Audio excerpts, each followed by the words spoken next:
This is Pokemon Infinite Fusion, the fan game with over 221,000 different Pokemon combinations.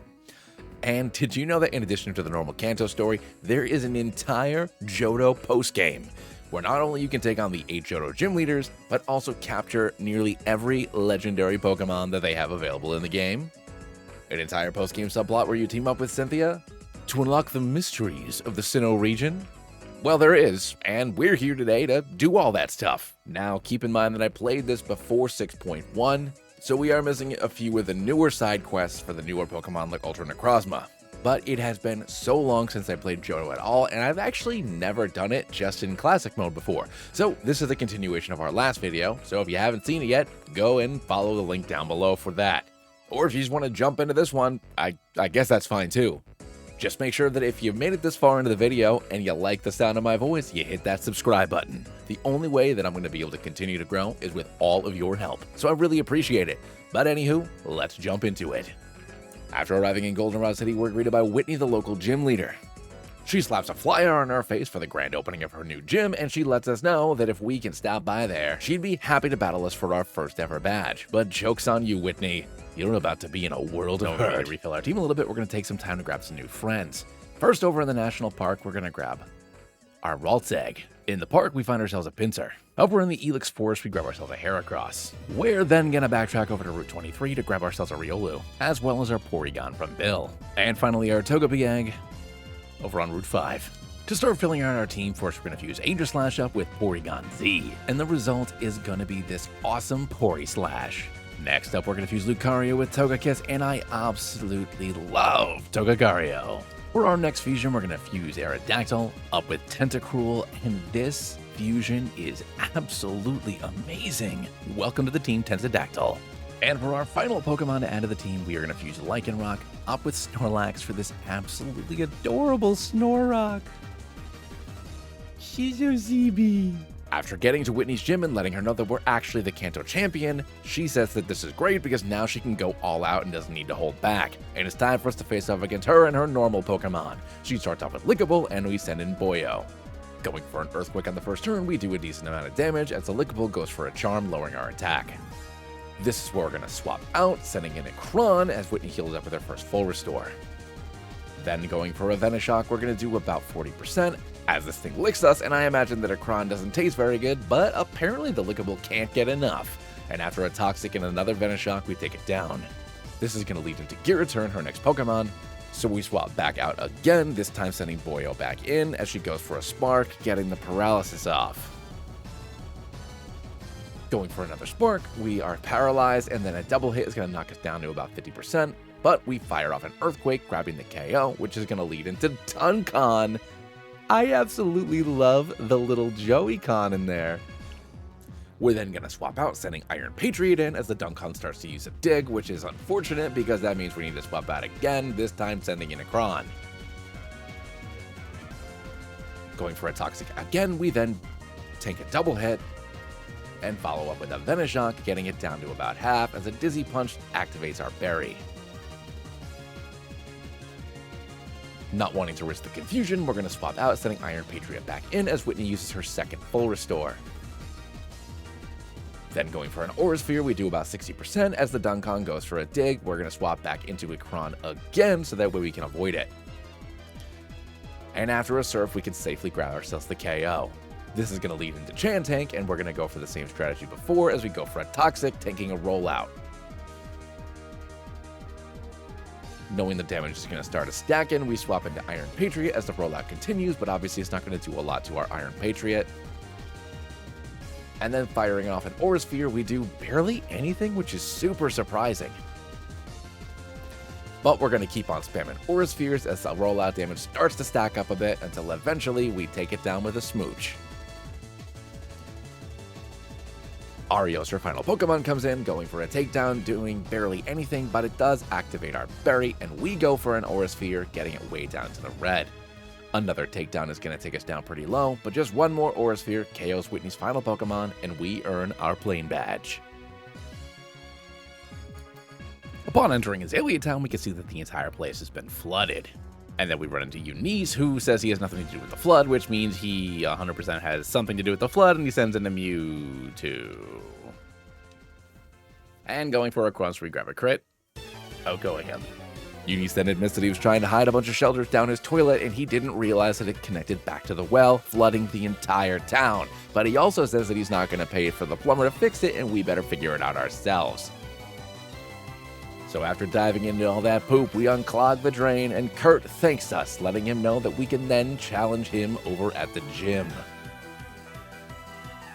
It is time for us to take him on, and his bug boys. He starts off by sending in Beatos, and we send in Boyo. Going for an Accelerock, we score a pretty big hit as the Beatos sets up a spider web. And after healing up, we slap it with a couple more Accelerocks, but not before Kurt uses both of his full restores. Next time is going to come Forrester, and I absolutely love this little fella. We go for an Accelerock, doing about 60% as he sets up an Iron Defense on the following turn. And then going for an Earthquake, we do a little bit of chip damage as a Bug Bite steals our berry, healing him back up. For some reason, I go for an Earthquake again, because apparently I wasn't paying attention. And then following up with an Accelerock, we can get him way down into the red, and then one more takes it down.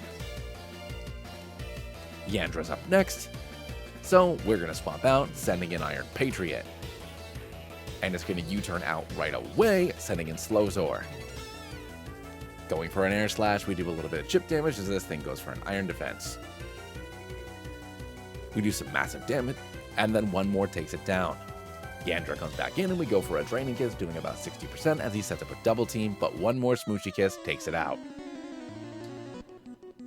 Blishical comes in as Kurt's final Pokemon, and we're going to keep on firing off Aura Spheres, but this thing steals our berry with a Bug Bite, which is incredibly unfortunate because honestly, I just want this thing to go down. Come on, doggy dog.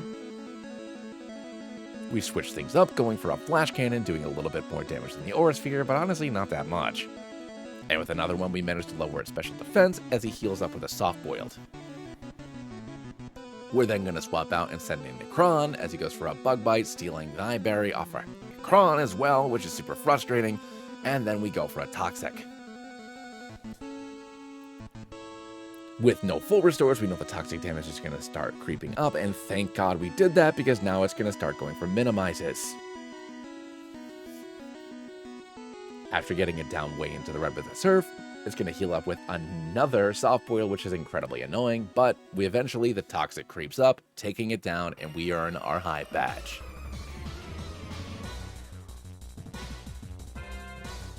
In the ruins of Alph, we discover a Raikyun. What a majestic creature. We managed to track down Raikyun down to the Elix Forest. Making our way over to Violet City, now it's time for us to take on Falkner and his flying Pokemon. Falkner starts off with a Zowl, and we're going to send in Drakion. Going for a Discharge, we score a massive hit, getting this thing way down into the red before Falkner heals up with a full restore. And going for another Discharge, we roll a little bit higher, KOing it. Knowing this thing's going to go for a ground move, we swap out, sending in a Kron, and we can avoid the Bone Rush. Then firing back with a Surf, we do about 60% as it hits us with an Air Slash. And just one more Surf takes it out. Grand Crow comes in next, and I love this guy's silly hat. And I'm going to go for a Toxic as he roars us out, sending in Drakion. Then going for a Discharge, we can finish it off. Skardoon comes in next, and we go for another Discharge, doing about 50% as it hits us with the Steel Wing, and then he heals up on the following turn. But just two more Discharges take it out. Ursa Giat comes in as his ace Pokemon, and we go for another Discharge, getting this thing way down into the red as he uses a Wing Attack, activating our berry, but one more Discharge grabs the KO, defeating Falkner. Over on Route 30, we meet up with Mr. Pokemon, where he tells us the tale of Arceus, and lets us know that a special blue flute is the key to unlocking God itself. And then we head over to Eunice's house and show him a picture of all the various legendary Pokemon that we've caught along the way, and he has all of his Dittos transform into those legendary Pokemon. And I did not realize you could hack the Pokedex like this, but as a reward, he gives us the flute that will allow us to summon God. Meanwhile, over at New Barktown, we meet up with Professor Elm, who lets us know that Mewtwo is back over in Cerulean, just waiting to be captured. Why? Did you have Professor Oak come all the way over here to talk to you if all you were gonna do is tell me to go back and catch Mewtwo? This could have been a phone call, Professor Elm. Thanks for the Totodile. After making our way through Cerulean Cave, we're gonna grab ourselves our Mewtwo. After taking the train back over to Johto and then heading back over to Mr. Pokemon's house, we show him our mysterious blue flute. And he tells us we can find God on the top of a mountain. But before we climb that mountain, it's time for us to face off against Clair and her dragon Pokemon. She sends out Gyarados as her first Pokemon, and I send in a Kron. We go for a Toxic on the first turn, as it goes for an Aqua Tail, doing just a bit of chip damage to us. Clair then uses her first full restore as we go for a Venoshock, barely doing anything. And for some reason, Clair uses her second full restore a little prematurely, so we know this time the poison's gonna stick. And the Venoshock barely does 25%, but now we know the Toxic is gonna start stacking as we score a crit on the following turn, which is gonna put this thing in KO range. Glacier comes in next, and I love Glaceon. It's just a shame that a lot of its sprites just end up being a silly little actual Glaceon, but after getting knocked down way into the red because I was talking smack, we're gonna swap a Kron out and send in Boyo instead. And Ice Beam's gonna do a little bit of chip damage to us, and we go for an Earthquake, getting it down just below 50%, and after one Accelerock, we can take it out. Gyarados comes in next, and this is the most awkward little fella I have ever seen. He looks so unsure of himself, but we send in Winky Kong so we can tank Crunch, and then after also taking a Dual Chomp, it activates our Berry, and we go for a Dragon Pulse, scoring a pretty decent hit. Gyarados gets swapped out as she sends in Donair, and after we heal up, we go for a Dragon Pulse, getting him down to about a third, and we get paralyzed, and she's gonna pivot, sending Charizard in. Charizard goes for an Outrage, but we can go for an Air Slash, grabbing the Oko. Gyarados comes back in, so we're gonna swap out. After she sets up a Dragon Dance, we get slapped with a couple of Iron Heads, but we eventually go for a Smoochie Kiss, knocking him way down into the red, and one more leaves us at just 17 before we grab the KO. Her final Pokemon, Donair, comes back in, and one more Smoochie Kiss seals its fate, and we earn our Rising Badge. After defeating Clair, we're gonna go grab ourselves our Gift Gibble. In the Icebounds, we run into a Piloswine. After climbing to the top of the mountain, we play that fancy flute, and a magical bridge appears, beckoning us to the other side. And as we step on it, we slide, all the way to the face of the almighty Arceus themselves. And we're gonna stuff it inside of a ball.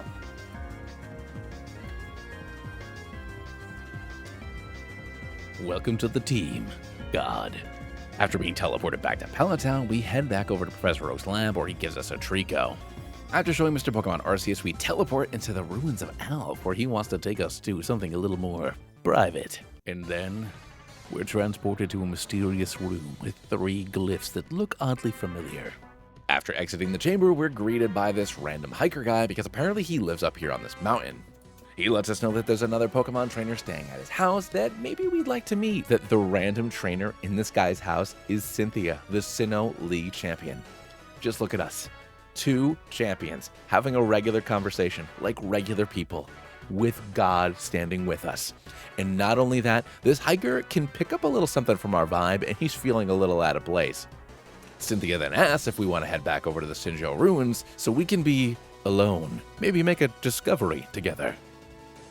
Arceus then beckons the 2 of us to enter the middle of the room where we initially teleported in, and Cynthia and I join hand in hand, see everything, the majesty of this planet and all that it has to offer. And when we snap back to reality, 3 mysterious Pokemon eggs. Is this a Pokemon breed? By holding hands. Cynthia and I share a nice, quiet moment together. And I decide to just go for it. I lean in to go for a kiss. And then I snap back, and it's Mr. Pokemon and his mustache. So many bristles. Anywho, now it's time for us to take on Pryce and his ice Pokemon. He starts off by sending in Duking, and we're going to send in Drakion. Going for a flamethrower, we do a bit of chip damage as he sets up a safeguard. Then for some reason, using his first full restore, we then go for a discharge, knocking him down to about a third, and one more will take it down, but not before we tank an ice shard. Next up comes Mamadon, and this thing is absolutely awesome, but one flamethrower takes it out, which is going to lead into Gin Lord. Imagine if I went to go kiss Cynthia and it was this thing on the other side. Anywho, I was thinking about that a little too hard, and our starter Pokemon from the very beginning of our journey gets taken out with a Surf. I then swap into Boyo, hoping that an Accelerock would be enough to KO it in one, and for some reason I don't go for an Accelerock and go for a Brick Break, and Pryce is going to pivot out from Gin Lord into Infernvile, and we can go for a Brick Break, getting it down to about 50%. Then it goes for a quad effective close combat, and we lose our second Pokemon this battle. I don't know what I was thinking. But we're going to send in Glitch, and after tanking an Ice Punch, a Tri-Attack can take down the Infernvile. Gin Lord's going to come back in, and we tank a Psychic, getting knocked down to just 48 HP, activating our Berry, and a Tri-Attack can take it down. Proboster comes out as his final Pokemon, and we're going to pivot, sending in Iron Patriot. And after taking 2 rounds of Icicle Spears, activating our Berry, and still being knocked down to about 50%, we take it out after just a couple of Aura Spheres, and we defeat Pryce for our Glacier Badge.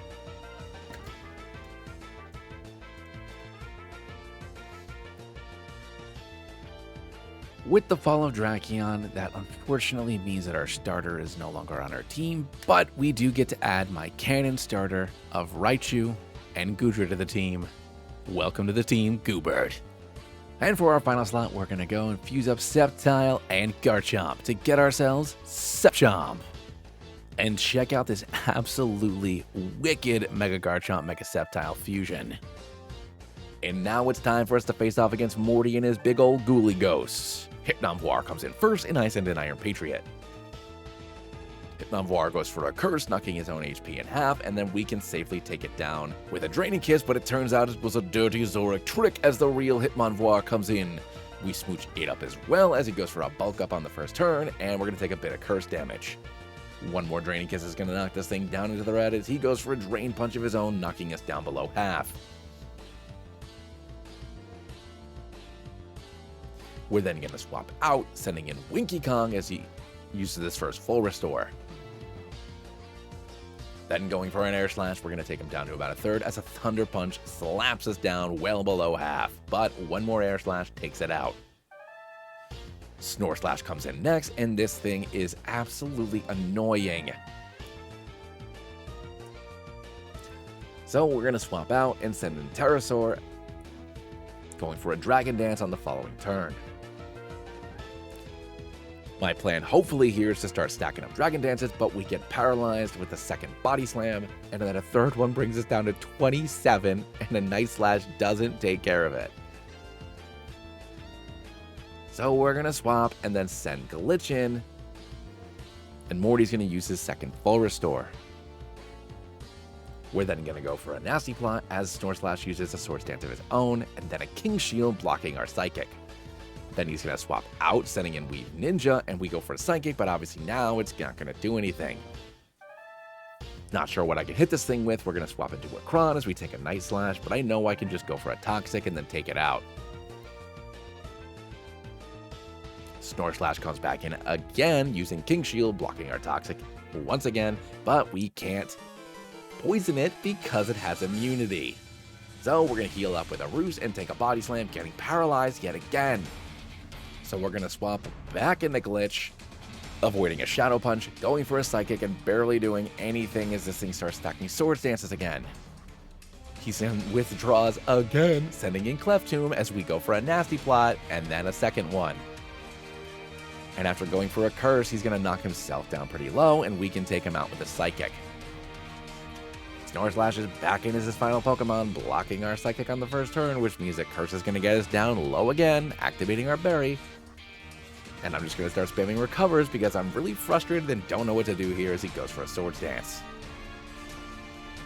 A Psychic does about a third as he stacks up to +4 with another Swords Dance. And then he uses King Shield just to get our curse damage down to 49, and stupid me tanks the curse damage, taking myself down to just 1 HP. Are you serious? No, he's going to go for a King Shield. We heal up with Recover, and now the curse damage is doing about a quarter to us every single turn, but his attack won't go any higher, and then I realized that I don't think the Snore Slash can actually hit me with anything. So after we let it use a King Shield again, I know that it won't use it a second turn in a row, and we can go for one more Psychic, taking the Snore Slash down, defeating Morty.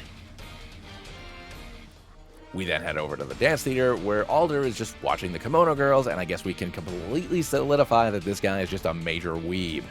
Anywho, he gives us a couple of rocks so we can meet up with a dragon. A Pokemon appeared from the vortex. Welcome to the team, Reshiram.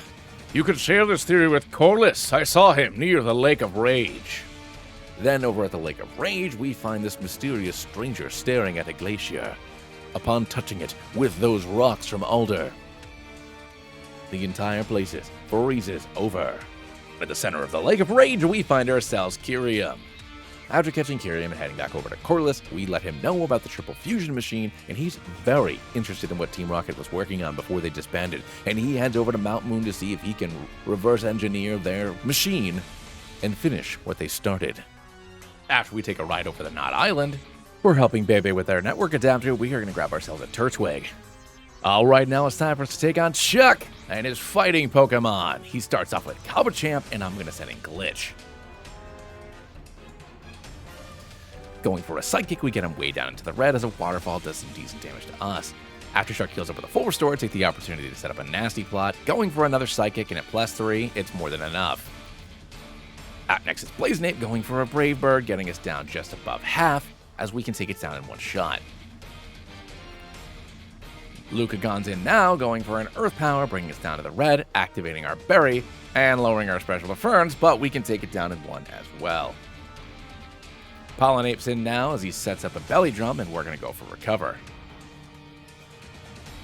After Chuck uses a full restore, we can take it out in just one Psychic, which is going to lead into Hitmonlax. We get him way down into the red on the first shot as a counter fails because obviously, and one more takes it down, and we defeat Chuck. Alright, we're going to head over to Naval Rock next. And at the top of Naval Rock, we're going to run into Hogia. We then meet up with Jasmine inside of this forest where apparently she took her nephew camping, but she lost her nephew and all of his friends, which is not very responsible, Jasmine, and I guess it's up to us to find them. After getting all the kids back, we notice that there's one extra kid, and it turns out that it's a dirty Zoric trick. How dare you? Anywho, now it's time for us to face off against Jasmine and her steel Pokemon. She starts off with Scardrio, and we send a Goobert. After setting a layer of spikes down, we go for a Thunderbolt, getting this thing down to its sturdy, which means that Jasmine's going to heal up on the following turn, and we can do the same thing with a Flamethrower. After Jasmine uses her second full restore, we knock this thing down super low, get the burn off, and then the KO. Aglix comes in next, and I go for a Flash Cannon, and I completely call this thing having the wrong type and get taken out with an Earthquake. So we send Pterosaur in. Going for a Dragon Dance on the first turn, he goes for a Heavy Slam, getting us down well below half, activating our Berry. And then going for an Earthquake of our own, we can get this thing down super low as it takes itself out with a Head Smash. Psysharp comes in next, and we're going to swap out, sending in Glitch. After taking an X-Scissor, it sets up a Swords Dance, and I set up a Nasty Plot.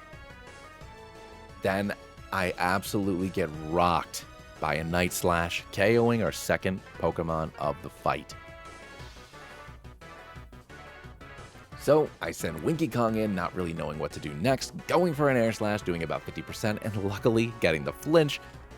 And on the following turn, it just goes for a Focus Energy so we can take it out. Metadon comes in next, and this thing is a monster, and we swap out, sending in Iron Patriot.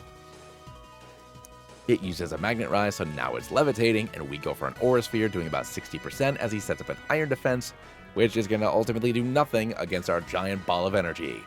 Magnestoise comes in as our final Pokemon, and we go for an aura sphere, barely doing anything as it fires off a mirror shot.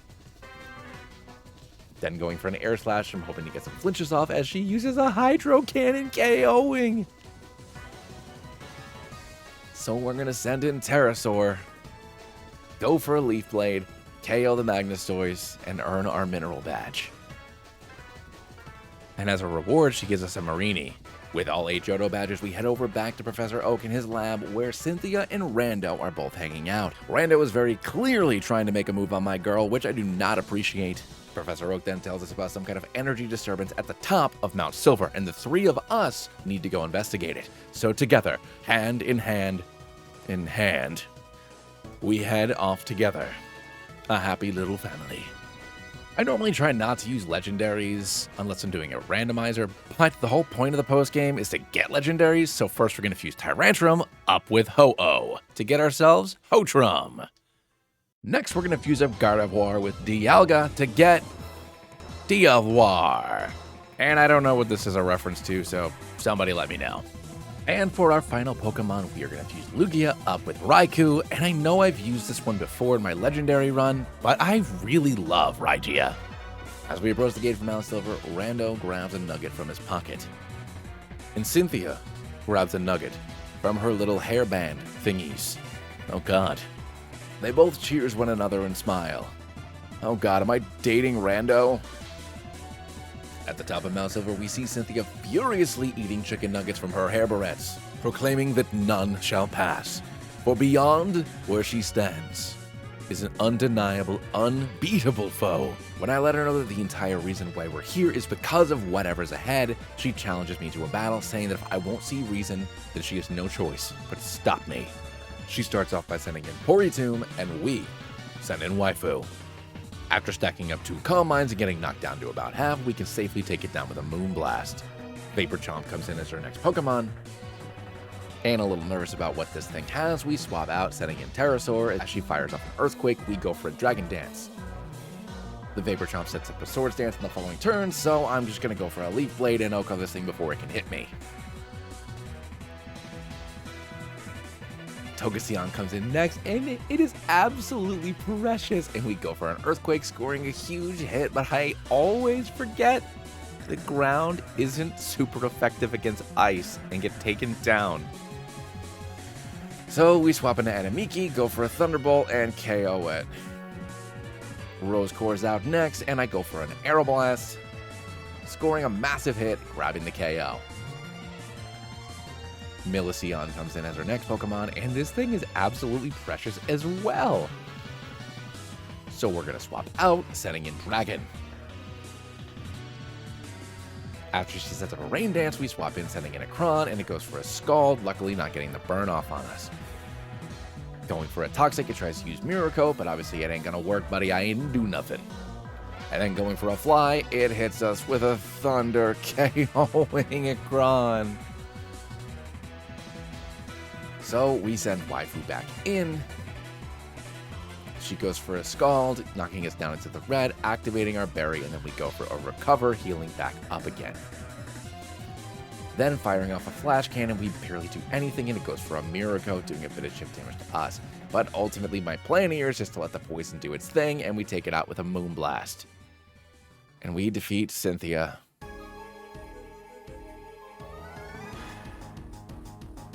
Before ascending to the top of Mount Silver, we are going to use up Dragonite with Feraligatr, and welcome back to the team after almost a year, Ferranite. Actually, by the time this video comes out, it'll be over a year. This was in my water mono run. It's the second video I ever did. And for our final pair, because how could I resist, we are going to fuse Mewtwo up with Giratina for the absolutely amazing Giratu. And for our final party member, we're going to fuse Typhlosion up with Reshiram to get ourselves Reshilosion. As we walk up to the portal and place our hand on it, we see everything moving around us. A bright light, and we emerge on the other side. I don't know how much time has passed, but a young boy dressed in black and red approaches us. He says nothing, but he has a smile on his face. And I think I've met this kid before, but I don't know where. And the battle begins. Sudowoogle comes in first up against Fahrenheit, and we go for a Dragon Dance on the first turn. It goes for a rollout, which does a little bit of damage to us, and we're going to set up a second Dragon Dance as the rollout continues to stack, getting us down to about a third. But then we go for a waterfall, knocking it way down into the red, but because if it's sturdy, it doesn't go down, but thankfully, it flinches. Gold then uses 2 full restores as we continue just smacking this thing, but now we're knocking ourselves well below half as Gold uses his 3rd full restore. We're just going to keep on going for it. And after his 4th one, we knock him down yet again, and we are at 23 HP before I know I need to swamp, and he's going to use his last full restore. So we send in Waifu, and I guess he only had 4 full restores, as he tries to go for a Toxic, but obviously it's not going to affect Waifu. Now from here, we're just going to start stacking up Calm Minds, because I know that he's just going to keep on trying to use Counter. So after we get to +6, completely maxing out Waifu's effectiveness, we then fire off a mighty Flash Cannon, taking that 1 HP away.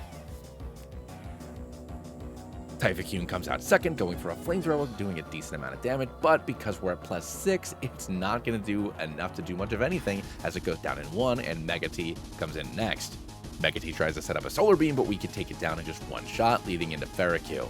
Ferroque goes for a Calm Mind of its own, and we go for a Moonblast, grabbing ourselves the Yoko. Togorian comes in next, we go for a Flash Cannon, we KO. And we can rinse and repeat for his final Pokemon, Dragados, who after hitting us with a Waterfall, getting us down to about 50%, goes down in just 1 Moonblast. And we defeat Gold, solidifying Red as the superior Pokemon trainer. And with another flash of light, we're back at home with our brother? Wait a minute, we had a sister. What happened? Wait a minute, we're not in the right universe, are we? Oh god, we need to get back home. The only way to do it is to go back in time, because canonically this happened before the Triple Fusion video. By the way, you should go watch the Triple Fusion video if you haven't watched it yet. I'll also link that one down below. But anywho, that's how we beat a hardcore Nuzlocke and 100%ed Pokemon Infinite Fusion. If you liked the video, please make sure you like it here. Leave your support down below by either liking the video, leaving a comment, and of course hitting that subscribe button. But I'll catch you all in the next one. Let me know what types of videos you'd like to see in the future. If you like this 100% Infinite Fusion play, you want to see other ROM hacks or challenge videos, or just good old-fashioned Infinite Fusion. But anywho, I'll catch you all next time. See ya!